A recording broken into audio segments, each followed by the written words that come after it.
और अब बड़ी खबर आपको बताते हैं, रूस पर 2022 के बाद सबसे बड़ा हमला हुआ। अकेले मॉस्को पर 100 से अधिक ड्रोन अटैक हुए हैं। ज़ेलेंस्की ने रूस को बड़ी धमकी दी, मॉस्को को लगातार टारगेट करेंगे। और ज़ेलेंस्की की तरफ से ये बड़ा हमला करने के बाद धमकी, लेकिन रशिया पर 2022 के बाद अब तक का सबसे बड़ा अटैक इसे माना जा रहा है। सोचिए, खुद मॉस्को पर 100 से ज्यादा ड्रोन अटैक्स किए गए हैं। यूक्रेन ने रूस पर अब तक का सबसे बड़ा अटैक किया, एक साथ 600 ड्रोन से हमला किया गया। हमले में 4 लोगों की मौत हुई है, मरने वालों में एक भारतीय भी शामिल है। हमले के बाद कई जगहों पर भीषण आग लग गई। हमले में कई लोग घायल हुए हैं। मॉस्को समेत कई जगहों को टारगेट किया गया है।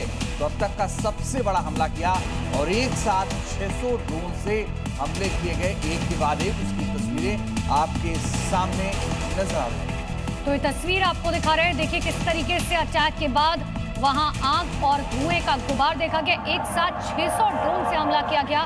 4 लोगों की मौत हुई है, जिसमें एक भारतीय भी शामिल है। मॉस्को पर यह अटैक किया गया और हमले के बाद कई जगहों पर भीषण आग लग गई, अफरा तफरी वहां मच गई, लोग चीखते चिल्लाते हुए दिखाई दिए।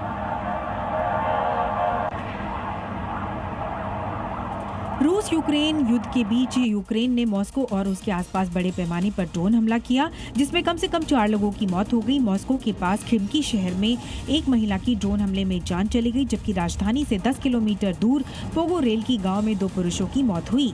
मॉस्को के मेयर सर्गेई सोबियानिन के मुताबिक हमले में 12 लोग घायल हुए। रूस ने दावा किया है कि एयर डिफेंस सिस्टम ने रात भर में मॉस्को की ओर बढ़ रहे 81 ड्रोन और पूरे देश में कुल 556 ड्रोन मार गिराए हैं।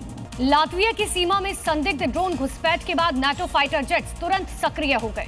फौरन नाटो फाइटर जेट्स ने मोर्चा संभाल लिया, जिसके बाद पूरे यूरोप में तनाव गहरा गया। बाल्टिक देश लातविया की हवाई सीमा में एक ड्रोन के घुसने से सुरक्षा एजेंसियों में हड़कंप मच गया। एक यूएवी लातवियाई इलाके में दाखिल हुआ, जिसके बाद सेना ने एयर डिफेंस यूनिट और नाटो फाइटर जेट्स को सक्रिय कर दिया। करीब 2 घंटे बाद खतरा टलने की घोषणा की गई। ये घटना लुत्सा के कुबुलोवा इलाके के पास हुई। हाल के दिनों में रूस सीमा से भटकते यूक्रेनी ड्रोन लगातार बाल्टिक देशों में एंट्री कर रहे हैं। इसी मुद्दे पर 14 मई को प्रधानमंत्री एविका सिलिना ने इस्तीफा भी दे दिया था। उधर तुर्की में हजारों कुर्द नागरिक सड़कों पर उतर आए हैं। प्रदर्शनकारियों ने सरकार पर शांति प्रक्रिया में देरी का आरोप लगाया। नाराज कुर्द समुदाय ने अधिकारों और स्थायी समाधान की मांग तेज कर दी।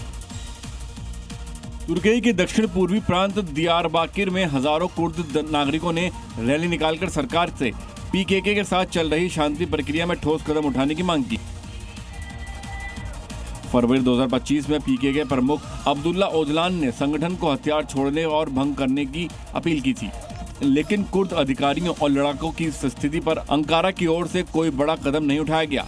प्रदर्शनकारियों ने सरकार पर देरी का आरोप लगाया। राष्ट्रपति रजब तैयब एर्दोआन ने प्रक्रिया जारी रहने की बात कही है।